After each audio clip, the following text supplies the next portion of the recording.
Hare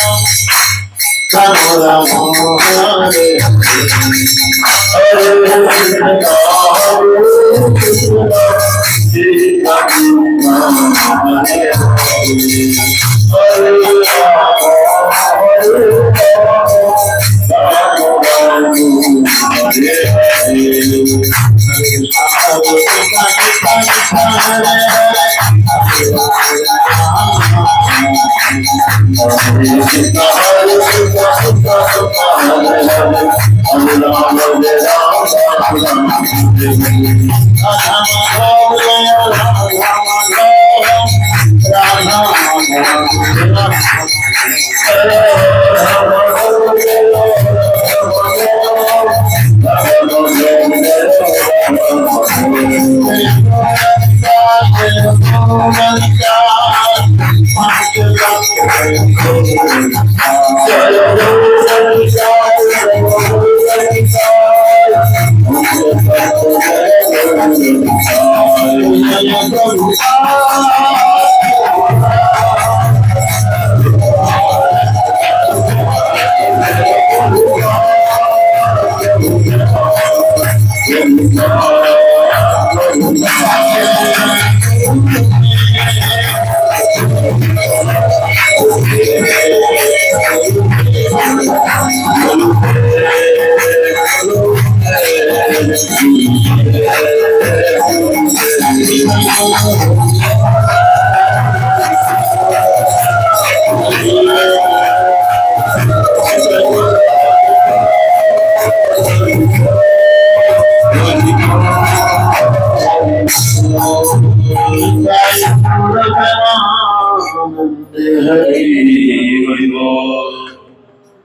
Vandeham Sri Guru Sri Jitapadakomalam Sri Guru Sri Jitapadakomalam Sri Rupam Shakrajatam Shaganargunatam Tam Sujivam Sadaitam Savadutam Parijana Shaitam Sri Krishna Chaitanya Devam Sri Radha Krishna Padam Sahagana Valita Sri Vishakam Jagyanam Timirandasya Jnananjana Shalakaya Chakshurunmilitam Jeno Tasmai Sri Gurave Namo Vishnupadaya Krishna Srimate Panitai Gurudaya Gaurikatha Dhamadaya Nagar Gramadari Namo Vishnupadaya Krishna Vishtaya Udale Simate Bhaktivedanta Swami Namine Namaste Saraswati Deve Gaurvani Pracharine Nirvishesha Shunyavade Paschatadeshatari Jai Shri Krishna Chaitanya Prabhu Nityananda Shri Advaita Shivasri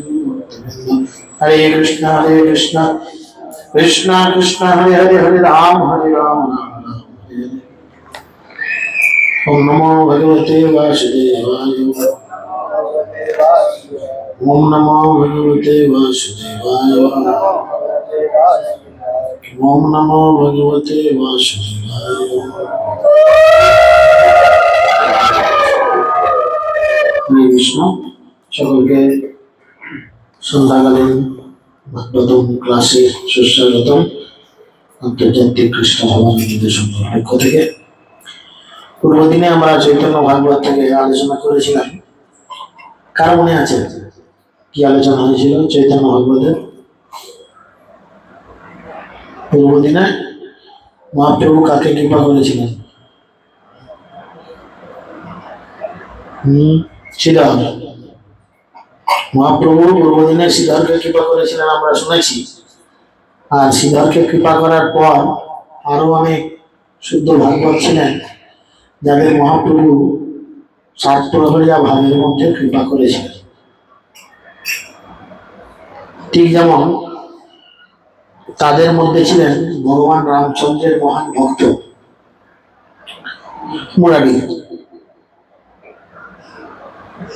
হেনমতে প্রভু শ্রী ধরের বর দিয়া নাড়া নাড়া নাড়া বলে মস্তক ঢুলাইয়া প্রভু বলে আচার্য মাগহ নিজ কার্য যে মাগিনু তা পাইনু বল আচার্য এই মতেও তিনি শ্রীধরকে বর প্রদান করার পর তিনি মাথা দুলাতে দুলাতে বলেন, নাড়া কোথায়? নাড়া, নাড়া কথার অর্থ হচ্ছে গেঁড়া, বামন। অদ্বৈত আচার্য সাইজ একটু গেঁড়া ছিল, আমাদের দলে অনেকগুলো গেঁড়া আছে, যাই হোক তারা কিন্তু কেউ নাড়া নয়। অদ্বৈত আচার্য ছিলেন নাড়া, তাই তাকে মহাপ্রভু রসের আদান প্রদান করে বলতেন নাড়া, নাড়া কোথায়। আর যখন মহাপ্রভুর সামনে অদ্বৈত আচার্য এসেছেন, তাকে বলেছে তুমি বর প্রার্থনা করো। তো অদ্বৈত আচার্য সঙ্গে সঙ্গে বলেন কি না, আমি তো যা চেয়েছি জীবনে তাই পেয়েছি, আমি যা চেয়েছি তাই তো পেয়েছি। অদ্বৈত আচার্য কি চেয়েছিল কে জানো? একটু বলো তো, অদ্বৈত আচার্য কি চেয়েছিল বলো? হ্যাঁ, তার অনুরোধে, তার হুঙ্কারে স্বয়ং কৃষ্ণ মহাপ্রভুর উদ্ধারণ করে এই জগৎ আবির্ভূত হয়েছিল। তো সেখানেই বলছে, যা মাগিনু তাই তো পাইনু বলয় আচার্য, হুঙ্কার করে জগন্নাথের নন্দন, হেন শক্তি নাহি কারো বলিতে বচন, মহাপ্রকাশ প্রভু বিশ্বম্ভর রায়, গদাধর যোগায় তাম্বুল প্রভু খায়। এদিকে জগন্নাথ নন্দন মানে জগন্নাথ মিশ্রের পুত্র, তিনি হুঙ্কার করছেন, তখনও সেই ভাবে আছেন।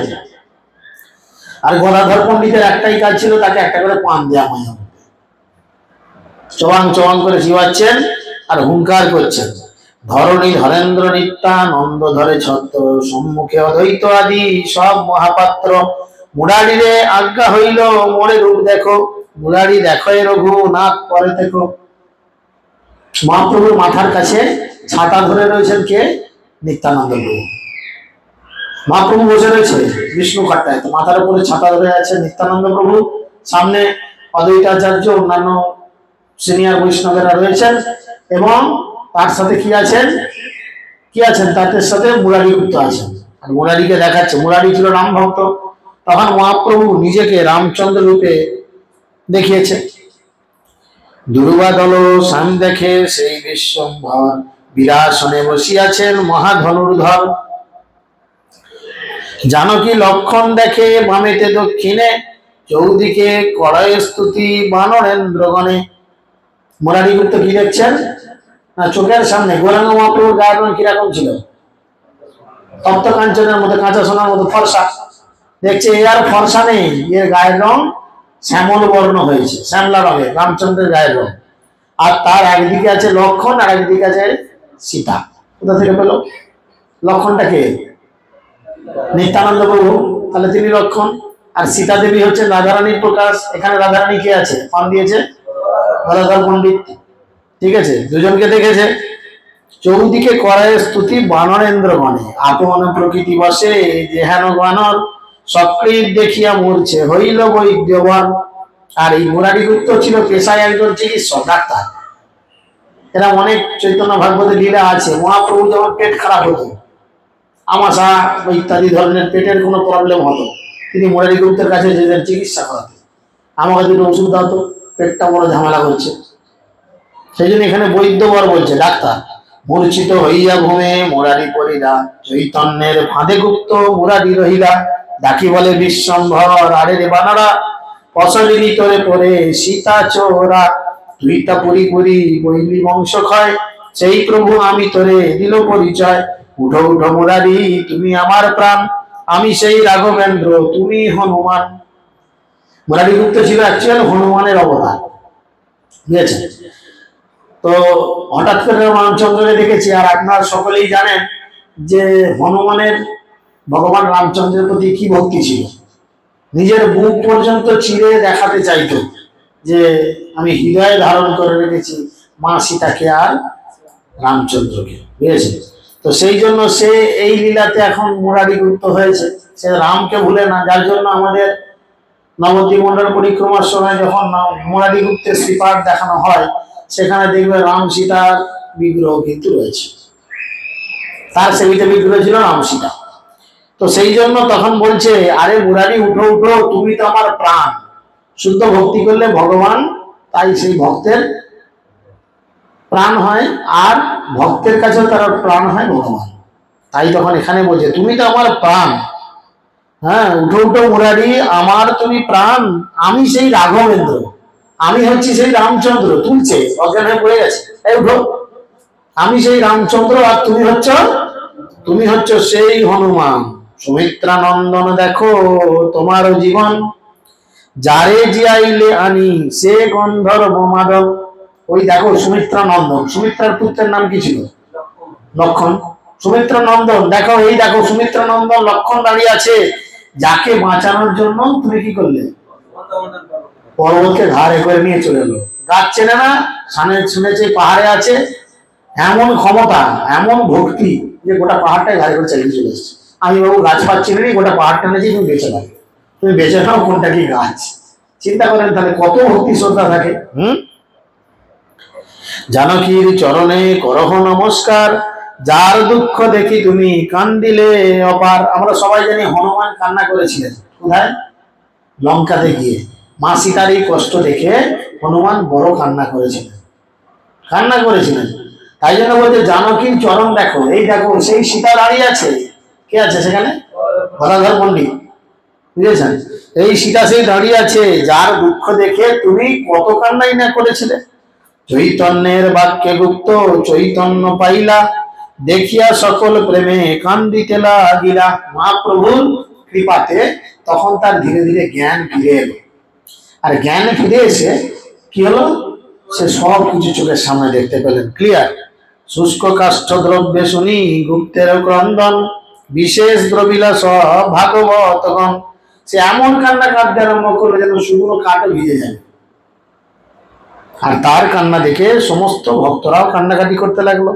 পুনরপি মুরারি রে বলে বিশ্বম্ভর, যে তোমার অভিমত মাগিলাও বর। তোমার যে ইচ্ছা যায় তুমি আমার কাছ থেকে বর চাও। এর আগের দিনে শ্রীধর বর চেয়েছে, তার আগেও 2-3 জন বর চেয়েছে। সবাই কিন্তু মহাপ্রভুকে চেয়েছে, কেউ কিন্তু সোনা দানা টাকা পয়সা গাড়ি বাড়ি চাই। এখন মুরারির পাড়া, মুরারিকে বলছে চেয়ে নাও, আজকে যা চাইবে তাই দেবো। আজকে আমি কল্পতরু হয়ে গেছি। আজকে 1 জানুয়ারি নয়, কিন্তু কোন একজন ঠাকুর রয়েছেন 1 জানুয়ারি কল্পতরু হয়, আর বৈষ্ণব সব সময় কল্পতরু। কিরকম কল্পতরু? বাঞ্ছা কল্পতরু, তুমি যেটা ইচ্ছা করবে সেটাই হয়, সে শুধু কল্পতরু। আর শুদ্ধ বৈষ্ণব হচ্ছে বাঞ্ছা কল্পতরু, সে একদিনের জন্য কল্পতরু, আর বৈষ্ণব সব সময়ের জন্য কল্পতরু, যা চাইবেন তাই দেবে, বুঝেছেন? মুরলী বলায় প্রভু আর নাহি চাও, হেন করো প্রভু যেন তোর গুণ গাও। আমি আর কিছু চাই না, আমি যেন জন্মে জন্মে তোমার গুণগান গাইতে পারি।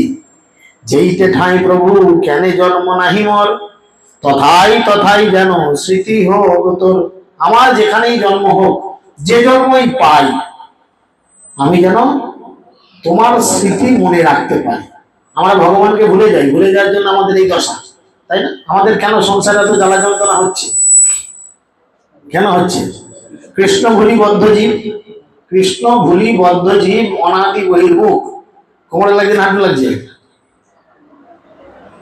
হ্যাঁ, ঘন্টু ঠাকুমাকে বলছি হচ্ছে তো। কেন বলেন তো? বাবা হাড় খেয়েছে, হাড় তো খেয়েছে, ঠিক আছে, এটা বাইরের কারণ। ভেতরের কারণ কি? না, কৃষ্ণকে ভুলে গেছি, ব্যাস। কৃষ্ণ দিয়েছে কি? সংসার আদি দুঃখ, সংসারে পাঠিয়ে দিয়েছে। সেই জন্য বলছে যেন আমি যে জীবনই পাই তোমার স্মৃতি যেন আমার থাকে। জন্ম জন্ম তোমার যেসব প্রভু দাস, তা সবার সঙ্গে যেন হয় মোর বাস। দেখুন, প্রত্যেকটা ভক্ত চাইছে বারবার, তাদেরও চরণ সেবী ভক্ত শুনে বাস, জনমে জনমে হয় এই অভিলাষ। মহারিগুপ্ত বললো তোমার যে সমস্ত ভক্তরা পৃথিবীতে আগামী দিনে আসবে, আমি যেন তাদের সঙ্গে থাকতে পারি। চিন্তা করুন, তিনি বলছেন তুমি প্রভু মুই দাস, ইহা নাহি যথা, হেন সত্য করু প্রভু না ফেলিহ তথা। সপার সদে তুমি যথা করো অবতার, তথাই তথাই দাস হইব আমি তোমার। তুমি যেখানে যেখানে আবির্ভূত হবে তোমার সমস্ত দাসেদের নিয়ে, আমি যেন সেখানে তোমার দাস বা তাদের দাস রূপে আবির্ভূত হতে পারি। মহাপ্রভু শুনলেন, চেয়েছে, যা বর চাইতে বলেছে চেয়েছে। প্রভু বলে সত্য সত্য এই বর দিল, মহা মহা জয়ধ্বনি ততক্ষণে হইল। মহাপ্রভু কি করলেন? বলল তথাস্তু, তুমি যা চাইছো তাই। সবাই তখন জয়ধ্বনি প্রেমধ্বনি করল। মুরারির প্রতি সব বৈষ্ণবের প্রীত, সর্বভূতে কৃপালুতা মুরারির চরিত। যেতে স্থান মুরারির যদি সঙ্গ হয়, সেই স্থান সর্বতীর্থ, সেই বৈকুণ্ঠময়। কেউ যদি বৈকুণ্ঠ যেতে চাইতো, তাকে আলাদা করে প্রচেষ্টা করতে হতো না, কেবলমাত্র মুরারি গুপ্তর একটু সঙ্গ করলেই বৈকুণ্ঠে বাসের ফল লাভ হতো। মুরারির প্রভাব যে বলিতে সত্যিকার, মুরারি বল্লভ প্রভু সর্ব অবতার। ঠাকুর চৈতন্য বলে শুনো সর্বজন, সক্রিয় মুরারির নিন্দা করে যেই জন। মহাপ্রভু বলছেন, আমি সবার কাছে ঘোষণা করছি আজকে, আমার প্রিয় এই মুরারি কেউ যদি এর নিন্দা করে, তা কি হবে? বলছেন কি হবে না, কোটি গঙ্গা স্নানে তার নাহিক নিস্তার, গঙ্গা হরি নামে তারে আমি করিব সংহার। সে যদি গঙ্গা স্নান কোটিবারও করে, তার নিস্তার নাই, ওই গঙ্গা হরি নাম নিয়ে আমি তাকে সংহার করবো, মারব।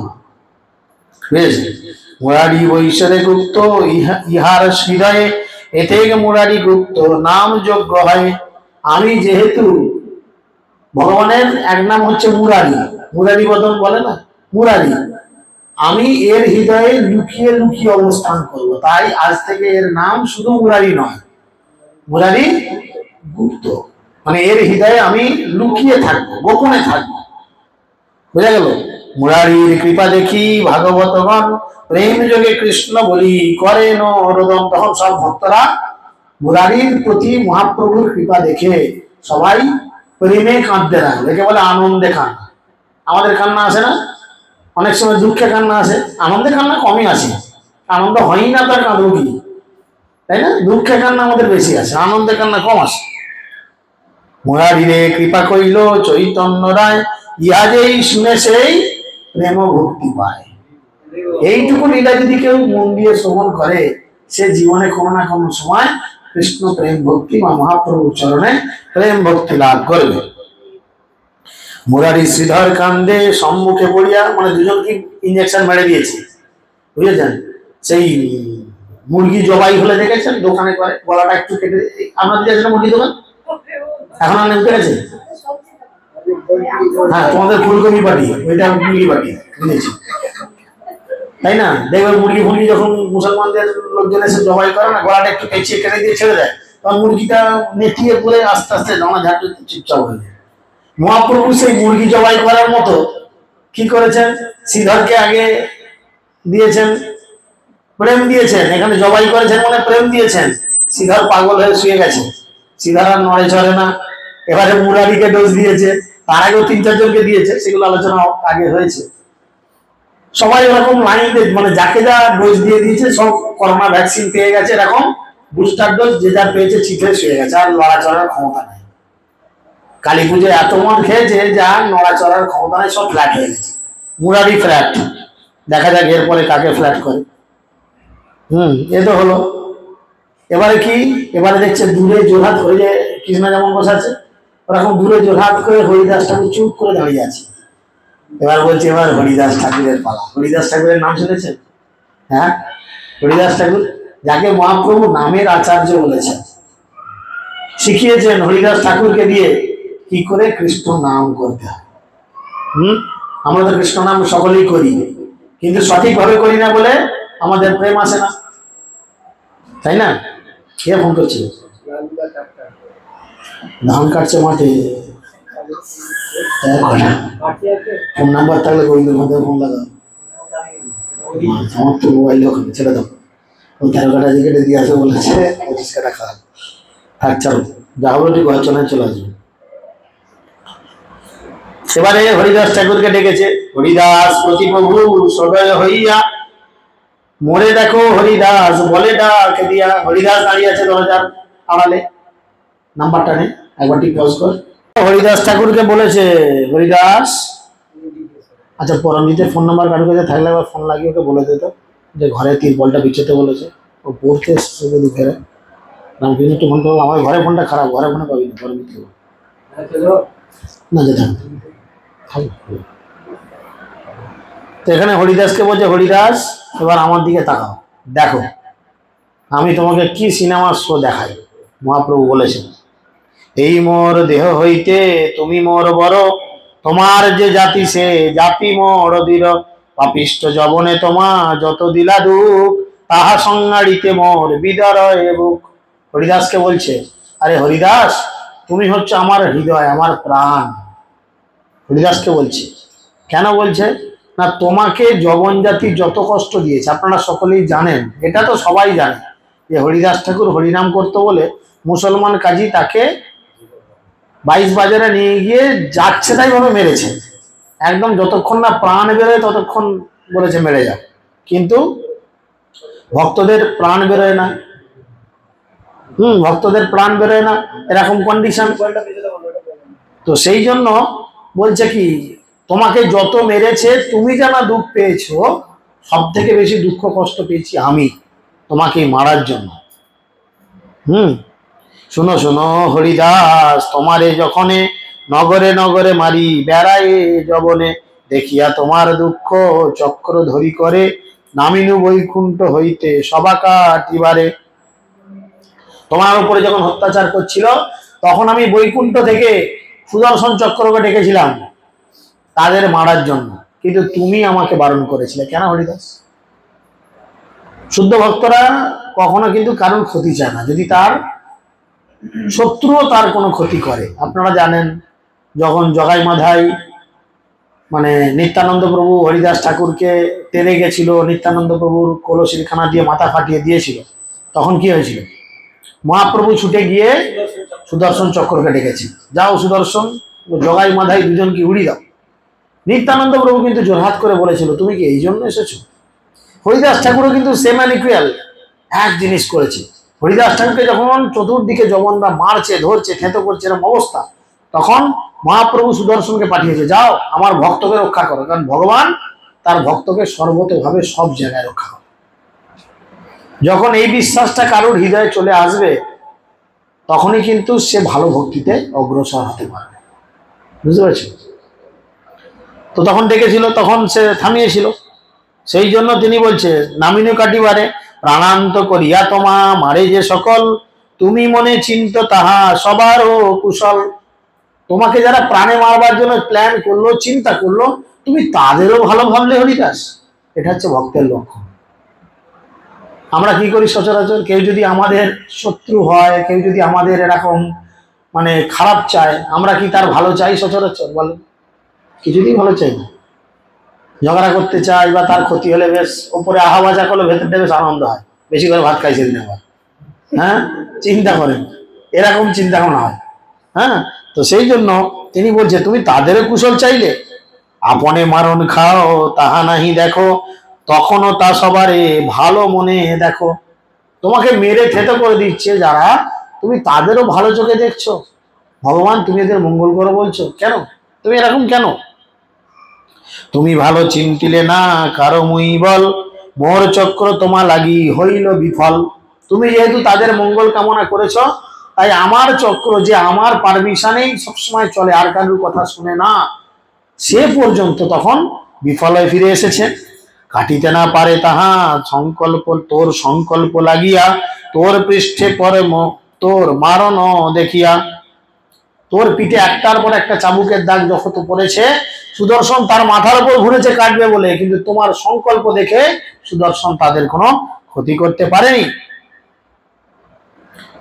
তোহার মারণ নিজ অঙ্গে করিল, তার এই তার চিহ্ন আছে মিছা নাহি কয়। তাই আমি কি করেছিলাম জানো হরিদাস? তোমার পিঠে যতগুলো চাবুক পড়েছিল, সেই সমস্ত চাবুক আমি নিজের পিঠে নিয়েছি। বলে মহাপ্রভু কি করলেন, তার নিজের উত্তরীয়টা সরিয়ে দিলেন, দিয়ে নিজের পিঠটা এরম করে ঘুরিয়ে দেখালেন। হরিদাস ঠাকুর দেখছেন মহাপ্রভুর পিঠে চাবুক মারা লাল লাল দাগ। আর হরিদাস এই রকম অবস্থা দেখে খুব কান্নাকাটি করছে, বুঝেছেন? খুব কান্নাকাটি করছে। সেই জন্য তিনি বলছে যে, দেখো তার চিহ্ন আছে মিছা নাহি কও, যে বা গৌণ ছিল মোর প্রকাশ করিতে, শীঘ্র আইনু তোর দুঃখ না পারি সহিতে।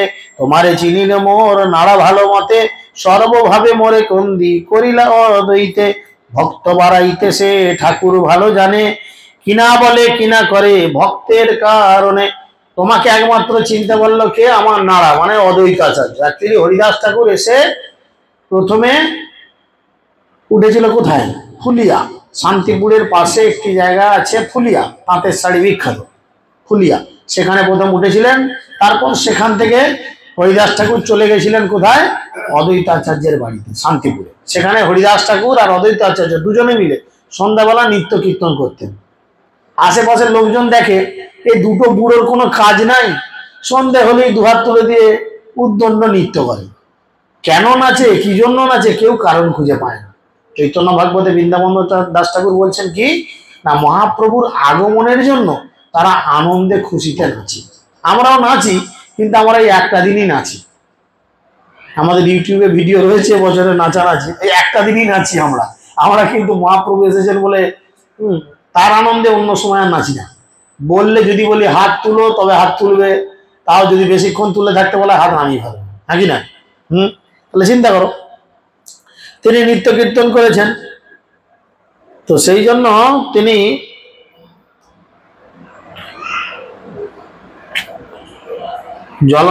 জ্বলন্ত অনল প্রভু ভক্ত লাগি খায়, ভক্তের কিঙ্কর হয় আপন ইচ্ছায়। ভক্ত বই কৃষ্ণ আর কিছুই না জানে, ভক্তের সম্মান নাহি অনন্ত, ভক্তের সমান নাহি অনন্ত ভুবনে। এখানে বলছি অনন্ত কোটি ব্রহ্মাণ্ড, অনন্ত কোটি ভুবন যদি এক কাছে করে দেয়া হয়, একজন ভালো ভক্তের সমান হতে পারে না। তাই ভক্তের মর্ম কেউ বোঝে না বুঝুক, ভগবান বোঝে। তাই ভগবান তার ভক্তকে রক্ষা করার জন্য ছাড়ে। এই জন্যই বলছে জ্বলন্ত অনল। অনল মানে হচ্ছে আগুন। দাউ দাউ করে আগুন জ্বললে সেটা যদি মুখে নিয়ে আঁকি এবং করবে না, হ্যাঁ, বলছে ভগবান ভক্তদের জন্য জ্বলন্ত আগুন পর্যন্ত মুখ দিয়ে খেয়ে নেয়, ভক্তদের রক্ষা করার জন্য। ভক্তের কিঙ্কর হয় আপন ইচ্ছায়। কিঙ্কর মানে তোমাদের এই সবজি বাজারের ডিলারশিপ নয় কিঙ্কর, সেই কিঙ্করের কথা বলছিনি, কিন্তু কিঙ্কর মানে হচ্ছে চাকর, বুঝেছেন? ভক্তের কিঙ্কর মানে ভক্তের চাকর হয় ভগবান নিজের ইচ্ছা। তাহলে ভগবান কার চাকর হবে?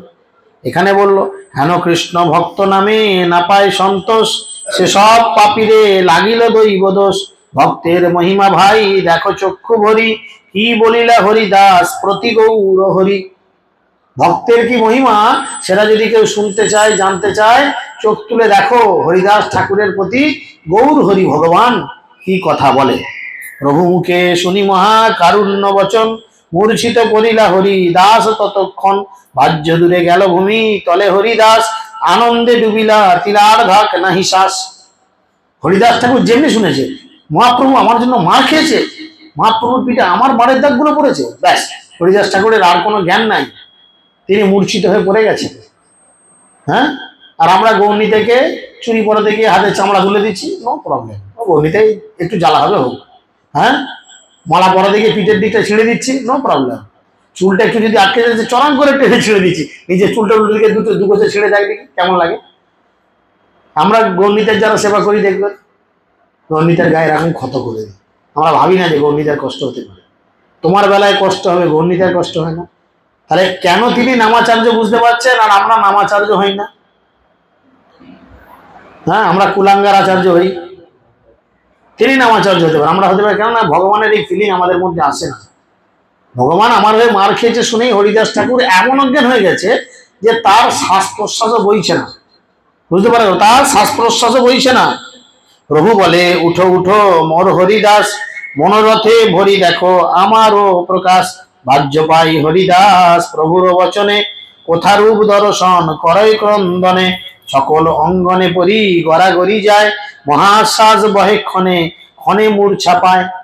হরিদাস ঠাকুরকে যখন বলে হরিদাস উঠো উঠো উঠো দেখো, মনের রথে চেপে তুমি আমাকে দর্শন করো, আর হরিদাস তখন মূর্ছিত অবস্থা থেকে উঠলেন জোরহাট করে, উঠে কি করলেন?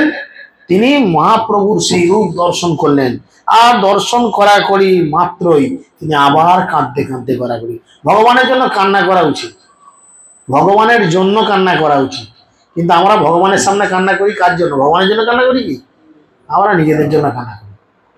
বউ ঝাঁটা মেরেছে, বা শাউরি গালাগাল দিয়ে বার করে দিয়েছে, বা বৌমার জুতো করে বার করে দিয়েছে, বা কোনো পারিবারিক কোনো সমস্যা হয়েছে, বা কারোর শরীর খারাপ হয়েছে, তার জন্য কাঁদি, ভগবানের জন্য কাঁদি না। হ্যাঁ, এখানে তিনি গড়াগড়ি যায়, মহাশ্বাস বহে ক্ষণে ক্ষণে মূর্ছা পায়, মহাবেশ হইল হরি দাসের শরীরে, চৈতন্য করে স্থির তবু নাহি স্থিরে। মহাপ্রভু তাকে ধরে স্থির করেছে, এই হরিদাস একটু স্থির হয়ে বসো, স্থির হচ্ছে না, মহাশ্বাস চলছে। মহাশ্বাসটা কিরকম দেখবেন, প্রচুর গরমের মধ্যে আপনাকে যদি কেউ ছোটায় কিরকম হাঁপাবেন, দাঁড়ানোর পরে হাঁপাবেন এরকম ভাবে, হরিদাস ঠাকুর সেইভাবে হাঁপাচ্ছেন, কৃষ্ণকে দর্শন করে হাঁপাচ্ছেন, স্থির করা যাচ্ছে না। বাপ বিশ্বম্ভর প্রভু জগতের নাথ, হরিদাস ঠাকুরের কথা ছিল রাখুন স্থির হয়ে, বলছে বাপ বিশ্বম্ভর প্রভু জগতের নাথ, পাতকিরে কর কৃপা করিল তোমার, নির্গুণ অধম সর্বজাতি বহিষ্কৃত, মুই কি বলিব প্রভু তোমার চরিত। নিজেকে সব সময় ছোট ভাবছে, আমি হচ্ছে সমস্ত জাতির মধ্যে সব থেকে নিচু জাতি, নিচু মানুষ, আমি কি করে তোমার চরিত্রের কথা বলবো প্রভু, তুমি বলো। আমি নির্গুণ অধম সর্বজাতি বহিষ্কৃত, সবাই আমাকে তাড়িয়ে দিয়েছে।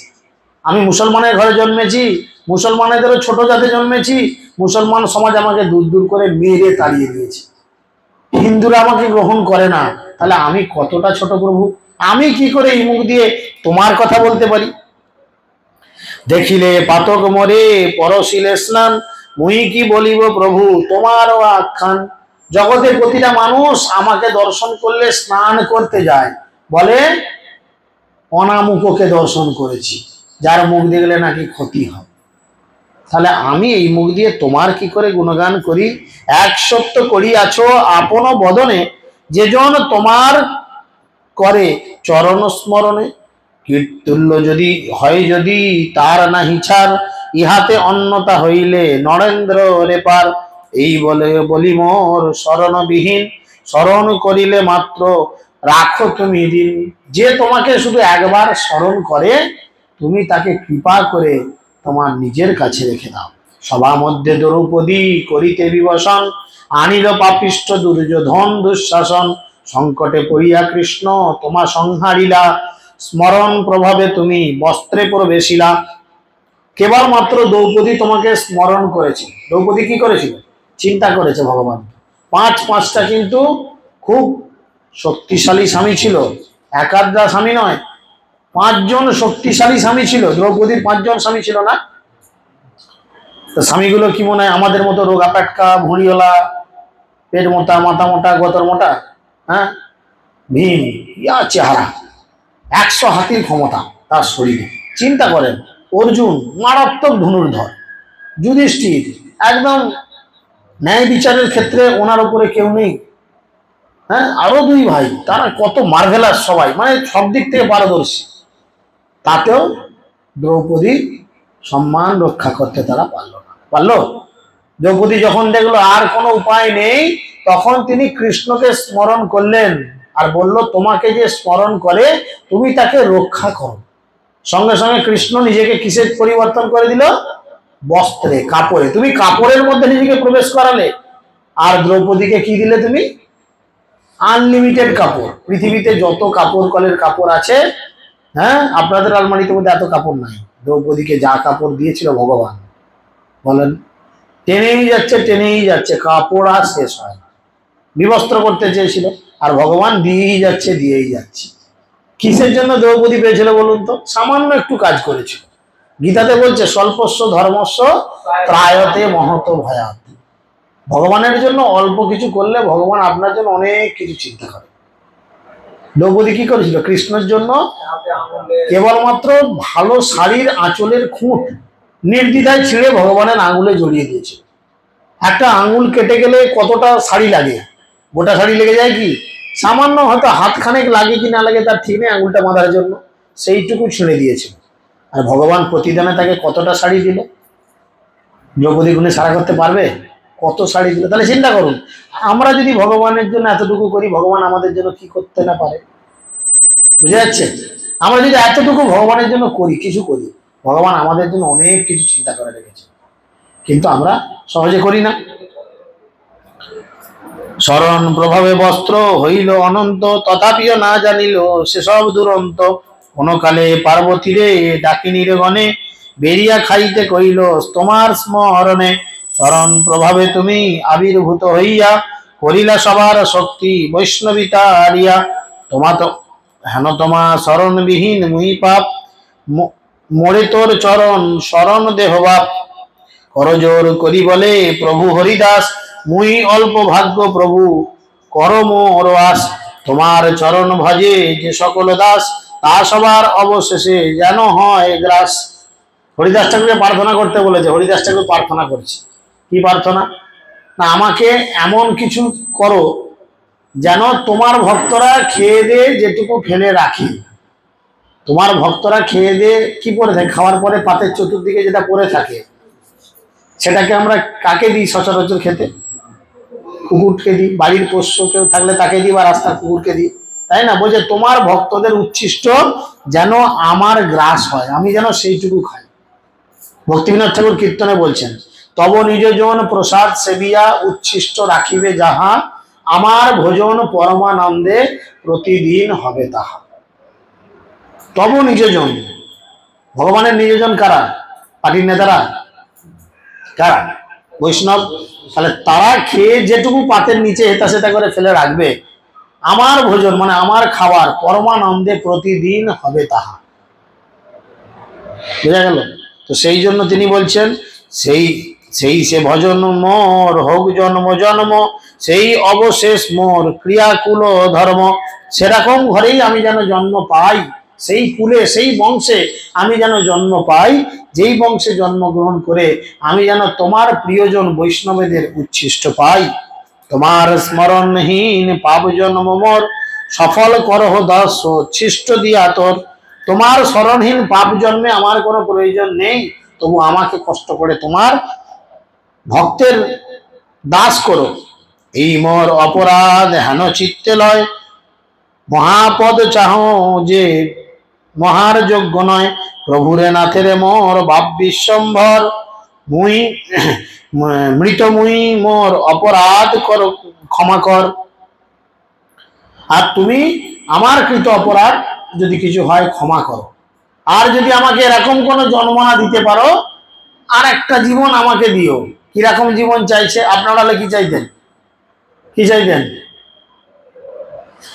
কি চাইতেন? কি চাইতে বলো? মেয়েরা কিছু চাইতেনি, বলে আমরা বেশ ভালোই আছি। এটা তো আমরা সেদিনে ক্লাসে পড়লাম যে যে যে জীবনে থাকে সে সেটাকে নিয়ে স্যাটিসফাইড থাকে। ইন্দ্র একবার বৃহস্পতির অভিশাপ পেয়েছিল, এ শুকর শুকর 1 নম্বরে ভলিউমটা কমা একটু থাক। ইন্দ্র একবার বৃহস্পতির অভিশাপ পেয়েছিল, পেয়ে শুকর জীবন হয়েছিল। যখন তার শাস্তির মেয়াদ শেষ, দেবরাজ ইন্দ্রর কাছে এসেছেন নারদ মুনি, এসে বলছে প্রভু আপনার কোটা কমপ্লিট, শাস্তির কোটা কমপ্লিট, চলেন সেখানে সিংহাসন ফাঁকা। বলে না, আমি এখানে বেশ ভালোই আছি। শুকর জীবন, শুকরে কি খায় বলেন? গু খাচ্ছে এখানে সেখানে। ইন্দ্র যিনি দেবতাদের রাজা, সেরকম আমরা যে জীবনে থাকি আমরা ভাবি এই জীবনেই আমরা বেশ সন্তুষ্ট আছি। ভগবান বলছেন, তা আমরা কি চাইতাম? যদি আমাদের সামনে এরকম গোল্ডেন অপরচুনিটি আসতো, আমরা কি চাইতাম? কে কি চাইতে? এবার শুনি, তুমি কি চাইতে? মারুতি সুজুকি গাড়ি হোক মোর, XUV 600 হইলে ভালো হয় তোর। নাকি কি চাইতে? হ্যাঁ বলে বউ বললেও তো বাঁশ, কি বলি? মানসিকতাগুলো বোঝা যাবে কার মানসিকতা কিরকম। বলো না, কি আছে লজ্জার? কি আছে? ভক্ত ভক্ত সঙ্গ করতে খুব ভালো। তোমাদের কি আছে বল? তোদের বল। খেতে হবে খুব ভালো। সুশান্ত পায়ের নখ ছাড়া বন্ধ করে বলো। আদা ধর্ম জন্ম করতাল পেছনে রেখে তারপর বসেছো তুমি, চিন্তা করো। এদিকে হরিদাস ঠাকুর কি বলছে দেখো, তার ইচ্ছা কি। আমরা তো আমাদের ইচ্ছা টুকটাক বললাম। হরিদাস ঠাকুর বলছে, শচীর নন্দন বাপ কৃপা করো মোরে, শচীর নন্দন বাপ কৃপা করো মোরে, মানে আমাকে কৃপা করে করো কি? কুকুর করিয়া মরে রাখো ভক্ত ঘরে। চিন্তা করো, আমরা তো কেউ ভক্ত হতে চাইছি, কেউ গুণগান করতে চাইছি, কেউ হরিনাম করতে চাইছি, হ্যাঁ, তার মানে আমরা একটা পদ প্রতিষ্ঠা চাইছি, এর মধ্যেও কিন্তু মান সম্মান প্রতিষ্ঠা ঢুকে আছে। এ খুব ক্রিটিক্যাল বোঝার বিষয়।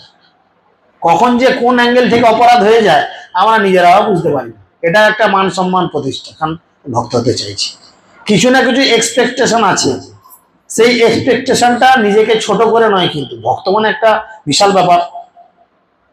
আবার যদি জয়পাতাকা মহারাজের মতো ভক্ত হয়ে যেতে পারো তাহলে গোটা পৃথিবী তোমাকে সম্মান করবে। হ্যাঁ, পদ্মনাথ প্রভু বা ভক্তিবিলাস মহারাজ বা গৌরাঙ্গ প্রেম মহারাজ বা আমাদের আরো যেসব মহারাজরা বৈষ্ণবরা রয়েছে তাদের মতো ভক্ত হলে গোটা জগৎ তোমাকে সম্মান করবে। তাহলে ভক্ত হওয়ার আশাটা আমার কি কারণ, এর মধ্যে সুপ্ত কি বাসনা আমি নিজেও জানি না। কিন্তু যদি আমি কুত্তা হই, কুকুরের আবার কি চাও না, খেতে দিলে খাবো, ঘেউ ঘেউ করবো, রাখিব ঘরেরও পারে, কীর্তনে বলছে না, পতিকে জনরে আসিতে না দিব, রাখিব ঘরেরও পারে। উল্টো পাল্টা বাজে লোককে তোমার কাছে ঘেঁচতে দেবো না প্রভু, ঘেউ ঘেউ করে একদম ঘরের দূর করে দিয়ে আসবো। আমি সেরকম কুকুর হতে, ওই জন্যই বলছে শচীর নন্দন বাপ কৃপা করো মোরে, কুকুর করিয়া মোরে রাখো ভক্ত ঘরে। যদি কুকুর হই কি হবে, কুকুরের লাভ কি? যদি হইতাম ভক্তের ঘরের কুকুর, উচ্ছিষ্ট দিয়ে তরাইতেন বৈষ্ণব ঠাকুর। যদি ভক্তের বাড়ির কুকুর হওয়া যায়, আমাদের যা ভালো খারাপ কাজ আমরা মানুষের বাচ্চার হবো বলে মনে হয় না, কিন্তু পশুর বাচ্চা হলো যেন কুকুরের বাচ্চাই, আর কুকুর হয়ে যেন আমরা ভক্ত বাড়িতে জন্মাই। জন্মালে কি হবে, ভক্তদের উচ্ছিষ্ট হেঁটো কাটা পাবো। ভক্তদের উচ্ছিষ্ট পেলে আমাদের জীবনে বড় লাভ। বুঝে গেল? বৈষ্ণব পদধূলি আর বৈষ্ণব পদজল, বৈষ্ণব ভুক্তা শেষ, এই তিন সাধনের বল। এই তিনটে হচ্ছে সাধন ভজনের মূল জিনিস। তাই সেরকম কথা বলেছে, প্রেম ভক্তিময় হইলা প্রভু হরিদাস, পুনঃ পুনঃ করে কাকু না পুরো হেয়াস। প্রভু বলে শুনো শুনো মোর হরিদাস, দিবাসে কো যে তোমার সঙ্গে কইল বাস। তিলার দেখো তুমি যার সঙ্গে কথা কহ, সঙ্গে কহ কথা, সে অবশ্য আমা পাবে নাহিক অন্যথা। সারা দিনের মধ্যে তোমার সঙ্গে যদি কেউ তিলের অর্ধেকও সময় কাটায় তাহলে সে আমার সঙ্গ করতে পারবে। চিন্তা করুন, মহাপ্রভু কৃপা করছেন, তোমার যে করে শ্রদ্ধা সে করে আমারে, নিরন্তর থাকি আমি তোমার শরীরে। তোমাকে যদি কেউ শ্রদ্ধা করে আমি তার কাছে সুলভ হই, কেননা আমি তোমার শরীরে সবসময় আছি। তুমি হেন সেবকে আমারে ঠাকুর আল, তুমি মোরে হৃদয় বন্ধিলা সর্বকাল। মোর স্থানে মোর সর্ব বৈষ্ণবের স্থানে, বিনা অপরাধে ভক্তি দিল তানে দানে। হরিদাস প্রতিবর দিলেন যখন, জয় জয় মহাধ্বনি উঠিল তখন। যখন হরিদাসকে মহাপ্রভু এই বর দিলেন তখন চতুর্দিকে সবাই হরিবল হরিবল করলেন। জাতিকুল ক্রিয়া ধনে কিছু নাহি করে, প্রেমধন আরতি বিনা না পায় কৃষ্ণেরে। যেতে কুল বৈষ্ণবের জন্ম কেন নহে, তথাপিও সর্বোত্তম সর্বশাস্ত্রে কহে। এই তার প্রমাণ যবন হরিদাস, ব্রহ্মাদির দুর্লভ দেখিল পরকাশ। যে পাপিষ্ট বৈষ্ণবেরে জাতি বুদ্ধি করে, জন্ম জন্ম অধম জনিতে ডুবি মরে।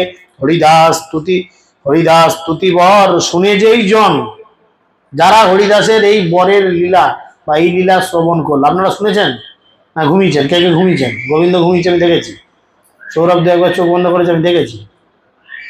আর সত্যবাবু বিপির করে দেখাচ্ছে, ও কলাও শুনে নেয়, অন্যদিকে মন আছে। আর কে কে ঘুমিয়েছে? যারা ঘুমিয়েছে তারা ফাঁকে বললে কিছু করার নেই আমার, আমি সবার জন্যই বলেছিলাম। আর যারা শুনেছে তারা কি পেলো শোনো, শাস্ত্রকার বলছেন, কি বলছেন? হরিদাস তুতি বর শুনে যেই জন, অবশ্য মিলিবে তারে কৃষ্ণ প্রেমধন। যারা শুনেছেন তারা পাবেন লক্ষ্মী ভান্ডারে ফুল টাকা, আর যারা শুনেননি তারা ইউটিউব থেকে শুনে নেবেন, তাহলেই হয়ে যাবে। বুঝেছেন? এ বচন মোর নহে সর্বশাস্ত্র কয়, ভক্তখান শুনিলে কৃষ্ণে ভক্তি হয়। যদি আমরা ভক্তদের লীলা কথা শুনি, শুধু হরিদাস ঠাকুর নয়, যে কোনো ভক্তের জীবনী, যে কোনো ভক্তের লীলা কথা যদি শুনি, তাহলে কি হয়? না, কৃষ্ণের প্রতি আমাদের ভক্তি বাড়ে ভক্তদের কথা শুনলে। আর ভক্তদের গুণ মহিমা কীর্তন করলে কি হয়? কি হয়? জীব রক্ষা পায়। বলে করিলে ভক্ত গুণ গান, জীবের হয় ত্রাণ। ত্রাণ মানে উদ্ধার পায় যদি ভক্তদের গুণগান করে। মহাভক্ত হরিদাস ঠাকুর জয় জয়, হরিদাস সংবরণে সর্বপাপ ক্ষয়। কেহ বলে চতুর্মুখ যেন হরিদাস, কেহ বলে প্রহ্লাদের যেন পরকাশ। কেউ কেউ বলে এই হরিদাস হচ্ছে ব্রহ্মাজির প্রকাশ। আবার কেউ কেউ বলে না না, ব্রহ্মাজি এত ভক্তি করতে পারবে না, এ যেন স্বয়ং প্রহ্লাদের প্রকাশ। প্রহ্লাদ মহারাজের মতো তিনি ভক্তি করেছিলেন। হরিদাস স্পর্শ বাঞ্ছা করে দেবগণ, গঙ্গা বাঞ্ছেন হরিদাস মর্জন। বলে হরিদাস ঠাকুরের শরীরকে স্পর্শ করার জন্য স্বর্গের দেবদেবীরাও প্রার্থনা করে। আর শুধু তাই নয়, দেবী গঙ্গাও বাঞ্ছা করেন, মানে ইচ্ছা করেন কি? হরিদাস মার্জন, হরিদাসের চরণ ধুয়ে দিতে। স্পর্শের কিদায় দেখিলেই হরিদাস, ছিন্ডে সর্বজীবের অনাদি কর্মপাশ। স্পর্শ তো দূরের কথা, হরিদাস ঠাকুরকে যদি কেউ দর্শনও করে চোখে, তাহলেই তার অনন্ত কোটি জীবনের কর্মবন্ধন ছিন্ন হয়ে যায়। বুঝা গেল? প্রহ্লাদ যে হেন দৈত্য, কপি হনুমান, এই মতো হরিদাস নিচ জাতি নাম। হরিদাস কান্দে কান্দে মুরারি শ্রীধর। ওই দুজনকে ভ্যাকসিন দিয়েছে পড়ে আছে, এবার একেও ভ্যাকসিন মেরে দিলে, ব্যাস হরিদাসের অবস্থাও খারাপ। হরিদাস কান্দে কান্দে মুরারি শ্রীধর। মুরারি গুপ্ত কাঁদছে আগে থেকে পরে পরে, শ্রীধরও কাঁদছে আগে থেকে পরে পরে। হাসিয়া তাম্বুল খায় বাপ বিশ্বম্ভর। চবাং চবাং করে মহাপ্রভু পান খাচ্ছে আর মুচকি মুচকি হাসছে। বেটা জানে 3টেকে ইঞ্জেকশন মেরে দিয়েছি, এরপরে তোমার পালা অদ্বৈত, এসো এবার তোমার ইঞ্জেকশন দিই। অদ্বৈত আচার্যকে ডাকছে, বসিয়া আছে মহাজ্যোতি খট্টার উপরে, মহাজ্যোতি নিত্যানন্দ ছত্র শিরোধরে। অদ্বৈতের ভিতে চাহি হাসিয়া হাসিয়া, মনের বৃত্তান্ত তার কাছে পরশিয়া প্রকাশিয়া। শুনো শুনো আচার্য তোমারে নিশি ভাগে, ভোজন করাইলে আমি তাহা মনে জাগে। যখন আমার নাহি হয় অবতার, আমারে আনিতে শ্রম করিলে অপার। যখন আমি এই জগতে আসিনি, তখন আমাকে আনার জন্য তুমি কত পরিশ্রম করেছো। আপনারা জানেন কি পরিশ্রম করেছিল? হ্যাঁ জানেন? ভগবানকে আনার জন্য অদ্বৈত আচার্য কি পরিশ্রম করেছিল? লোকের ঘরে মুনিশ কেটেছিল, তবে ধান কাটাতে গেল মাঠেতে, ধান শুকুতে গেল, কি করেছিল? হ্যাঁ কি করেছিল? কার? তুমি যা বলছো এই সিংহাসনও নেড়ে যাবে মনে হচ্ছে হঠাৎ করে। কাচারে না দা বাবু আমাদের, দেখো বুড়ো বয়সে হাত পা ভাঙার বিপদ আছে। কি করেছিল অদ্বৈতাচার্য? না, নারায়ণ শিলাকে গঙ্গার পাড়ে রেখে মাথায় তুলসী তুলসী মঞ্জরি গঙ্গা জল দিয়ে তিনি হুঙ্কার করে কৃষ্ণকে অবতীর্ণ হওয়ার জন্য প্রার্থনা করতেন। যাহার হুঙ্কারে গৌর অবতার, যার হুঙ্কারেতে। তাহলে তুমি, আমি যখন আসিনি, তুমি প্রচুর খেটেছো, প্রচুর পরিশ্রম করেছো। গীতা শাস্ত্র পড়াও বাখান ভক্তি মাত্র, বুঝিতে তোমার ব্যাখ্যা কেবা আছে পাত্র। যে শ্লোকের অর্থে নাহি পাও ভক্তি যোগ, শ্লোকের না দেহ দোষ ছাড়ো সর্বভোগ। অর্থাৎ তুমি গীতা ভাগবত লোককে পড়াও, কেমন করে পড়াও? মানে একটা শ্লোক পড়ে যদি তুমি ভক্তিতে আনন্দ না পাও, সেদিন তো তুমি পড়াও না, তার সাথে সেদিনে সারাদিন তুমি খাও না। এবার আপনারা বলেন, অনেকেই তো বাড়িতে গীতা টিতা মনে হয় পড়েন নাকি? ঘোড়ার ডিম, গীতা এখন কোথা পড়বো? সে মরলে যখন শ্মশানে পুড়িয়ে দেবে, তখন পোড়া শরীরটা নিয়ে গীতাটা বুকে নিয়ে শুয়ে শুয়ে পড়বো, ওই বাঁধের গায়ে বসে বসে, তাই না? গীতা এখন কেন পড়বো? গীতাকে এখন লাল কাপড়ে বেঁধে তুলে রাখবো। ভগবানকে নাম হচ্ছে ভাবাগ্রাহী জনার্দন, তাই না? ভগবানকে আপনি টাকা পয়সা গাড়ি বাড়ি যাই দেন, ভগবান সেগুলো গ্রহণ করেন। ভগবান কেবলমাত্র ভক্তের ভাবটুকু গ্রহণ করে। দেখুন আমরা যখন কীর্তন করি, আমাদের যেমন প্রার্থনা, আমাদের কীর্তন বেশিরভাগই হচ্ছে প্রার্থনামূলক। নামট্য পরিচয় বইয়ে দেখবেন বেশিরভাগ কীর্তন প্রার্থনামূলক, বেশিরভাগ। তো আমরা প্রার্থনামূলক আচরণ করতে গিয়ে কি করি? সেখানে লোক মনোরঞ্জন করার চিন্তা করি। আমরা আরম্ভ করি কোনো কোনো কীর্তন, কে যাবে ভাই ভব সিন্ধু পার, ঠিকই ভাব কোথায়? ভাব কোথায়? আমরা দর্শনার্থী করছি, কি বলছি? কি বলছি সেখানে? শ্রীকৃষ্ণ চৈতন্য প্রভু দয়া করো মোরে, তোমা বিনা কে দয়ালু জগত সংসার। এর মধ্যে ভাব কোথায়? ভগবানের প্রতি সে ভাব নিয়ে যদি না প্রার্থনা করি, ভগবান কি আমার ভাব শুনবে? আমার কথা শুনবে? তোমার নাম কীর্তন কীর্তন করতে করতে কবে আমার দুই চোখে অশ্রু ধারা বইবে, কবে চোখ দিয়ে জল পড়বে তোমার নাম কীর্তন করতে করতে? ভক্তির পিওরিটি না আসলে এই জিনিস হবে না। ভগবান হৃদয়ে, ভগবানকে হৃদয়ে ধারণ করতে হবে। আমরা ভাব কখন যাই? ধরো একটা যাত্রা হচ্ছে, তোমাকে একটা দজ্জাল শাশুড়ির রোল দিয়েছে যে বৌমাগুলোকে জ্বালিয়ে মেরে দেবো, ঘরে জ্বালাওনি তো, যাই হোক রোল দিয়েছে তোমাকে জ্বালিয়ে মারবো, তাহলে স্টেজে যদি তোমাকে হাততালি পেতে হয়, আর দূর বাবু আমার কথা শুনো, ছেড়ে দিয়েছে মানে নিশ্চয়ই করতে বলেই ছেড়ে দিয়েছে, ঠিক আছে আমার কথা শোনা। এখন যদি তোমাকে এরকম একটা রোল দেয় আর তোমাকে যদি স্টেজে সেটাকে খুব ভালো করে ফুটিয়ে তুলতে হয়, সবাই যাতে হাততালি দেয়, রোলটা করেছে দেখেছিস, যদি এরকম হাততালি পেতে চাও তাহলে তোমাকে কি করতে হবে? সেই রোলটার মধ্যে ঢুকে যেতে হবে, একদম এমন অভিনয় করতে হবে যাতে লোকে ভাবে এই বাবরি কি বদমাস দেয়, কি কষ্ট দিচ্ছে বৌমাদের দেয়, থাকি না? ঠিক সেরকম আমরা ভগবানকে বলছি তোমা বিনা কে দয়ালু জগত সংসারে, পতিত পাবন হেতু তব অবতার, মোসম পতিত প্রভু না পাইবে। আর কীর্তনে বলছি, অথচ যদি খাবার লাইনে বলা হয় হ্যাঁ তুই যে পতিত, তুই আগে খেতে যাচ্ছিস কোথায়? না প্রভু আজকে হবে না, আজকে অনেক চাপ আছে, আজকে শেষ বাস যদি বেরিয়ে যায় বিপদ আছে। তো তুই তো এই খানিকক্ষণ আগে কীর্তনে বললি তুই পতিত। এই কালকে অনুষ্ঠানে দেখবো কতগুলো পতিত যায় সেখানে, খেতে বসে জিজ্ঞেস করে হ্যাঁ তুই যে পতিত। মুখে আমরা বলছি হ্যাঁ মোসম পতিত, পতিত মানে সব থেকে ছোট, পতিত মানে একদম নিকৃষ্ট ছোট, তাহলে তাকে গিয়ে বলো না একবার তুই সবার থেকে ছোট। যে টিয়েতর বীজ নামিয়ে দেবো, কে বলে তুমি ছোট? আমরা সব পারি কিন্তু নিজেদের ছোট করতে পারি। ছোট করলে কি লাভ? দেখুন যদি ছোট গাছ ঝড়েতে ভাঙে কম, এখন কেউ বলতে পারে ছোট গাছ তো বহু গরুতে খেয়ে দেয় তাড়াতাড়ি, হতে পারে, হতে পারে, কিন্তু এমন ছোট হয় না যে গরুতে মুড়িয়ে খাবে, আবার খুব বড় হয় না ঝড়ে পড়ে যাবে। মাঝারি তুমি যদি থাকো, সবার থেকে একটু নিচু হয়েই, খুব ছোট না হয়ে যে অন্যর থেকে নিচু একটু হয়ে থাকো, তাহলে তোমার অনেক অ্যাডভান্টেজ, তাই না? টিনের চালে জলটা পড়ে প্রথম, আকাশ থেকে যখন বৃষ্টি হয় সব থেকে উঁচু টিনের চাল, অ্যাডভেস্টারের চাল ঘরে যেগুলো থাকে তার উপরে পড়ে, মটকার উপরে প্রথম জল পড়ে। হ্যাঁ সেই জলটা মটকার উপরে জমে থাকে, থাকে সেটা গড়িয়ে কোথায় আসে? নিচে, অর্থাৎ যে নিচু তার কাছে সেই বৃষ্টিরূপ কৃপা জমা হয়। সেরকম মহাপ্রভুর কৃপা পেতে গেলে আমাদের জীবনে সবসময় নিচু হতে হবে, বুঝেছেন? হরিদাস ঠাকুর এই আচরণ দেখিয়েছেন, তিনি বলছেন।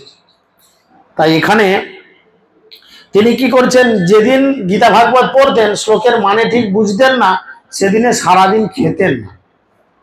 আমরা কেউ আছি এরকম যে গীতা ভাগবতের এক লাইনের মানে বুঝিনি, তো গোটা গীতাটাই তো বুঝিনি, আর কি খাচ্ছি তো ডেলি।